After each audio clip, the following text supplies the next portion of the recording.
রব্বুকা।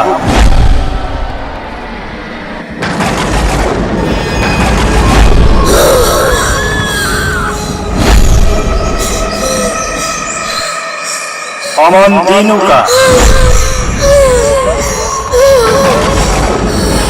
অমন নাবিয়ুকা। তুমি যতটুকু আমল করেছিলে তা সবই ছিল লোক দেখানো, তাই তোমার অল্প জ্ঞান মহান আল্লাহ তাআলা বিলুপ্ত করে দিয়েছে।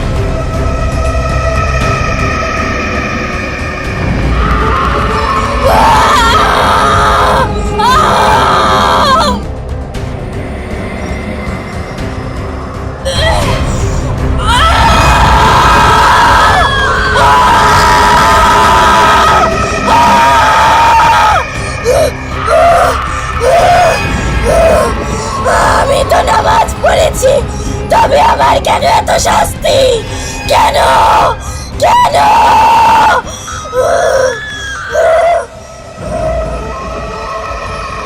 এই দেখো তোমার আমলনামা।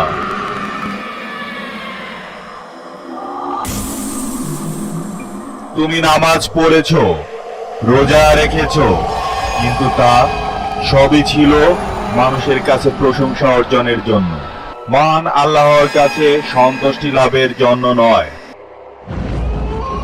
তাই তুমি জাহান্নামী।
তুমি যদি দুনিয়াতে দিনের পথে চলতে, তাহলে তোমার জন্য ছিল মহান আল্লাহ তাআলার অশেষ নিয়ামত এই জান্নাত, কিন্তু তোমার সবই ছিল লোক দেখানো, তাই তোমার জন্য নির্ধারিত এই জাহান্নাম।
দাঁড়াও, কোথায় যাচ্ছ?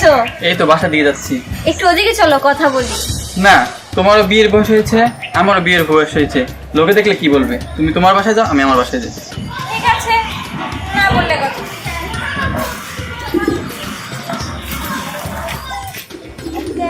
কেন ভালো লাগে না কোনো কাজে? হইছে, আর একা একা থাকতে হবে না। বিয়ের বয়স তো হয়ে গেছে, বিয়ে তো দিতে হবে, তাই না? হঠাৎ করে আমার বিয়ের কথা বলতেছো যে? হ্যাঁ, কয়েকদিন পরে পাত্রপক্ষ তোমাকে দেখতে আসবে। তখন তো তারা এসে জিজ্ঞেস করবে তুমি নামাজ পড়তে পারো কিনা, কোনো সূরা পারো কিনা, রোজা রাখো কিনা। হ্যাঁ ভাবি, আমি তো সূরা পারি। আলহামদুলিল্লাহ সূরা মানে ফাতিহা সূরা। এই দেখো আমি তোমারে শুনাইতেছি, আলহামদুলিল্লাহি রাব্বিল আরে আলামিন। ঠিক থাকো, শুধু তো সূরা জানলে হবে না, আর নামাজটা তো কায়েম করতে হবে, তাই না? 5 ওয়াক্ত নামাজ পারি, খালি পড়ি না। আরে পড়তে হবে না, বললে হবে যে আমি পড়ি না, পড়তে তো হবে।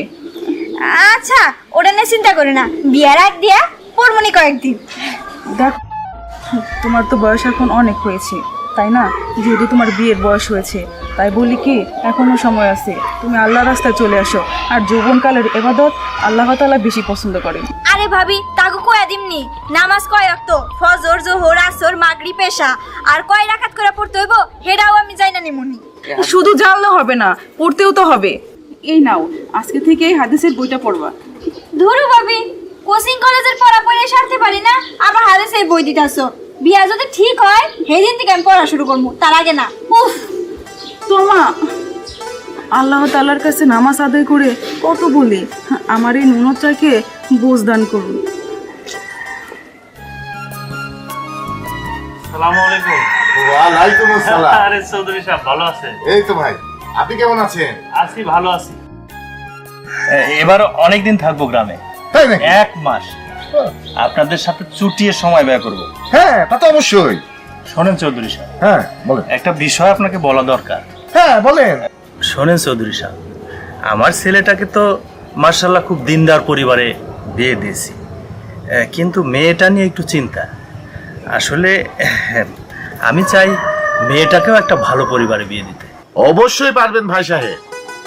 আরে শুনেন ভাই সাহেব, আমার কাছে একজন ভালো ছেলে আছে। তো আপনিও তো পরহেজগার মানুষ, 5 ওয়াক্ত নামাজ পড়েন, রোজা রাখেন, আর তাছাড়া আপনার মেয়ে অবশ্যই দিনদার হবে। একটা কাজ করি, তাহলে আপনার মেয়ের ব্যাপারে ওই ছেলের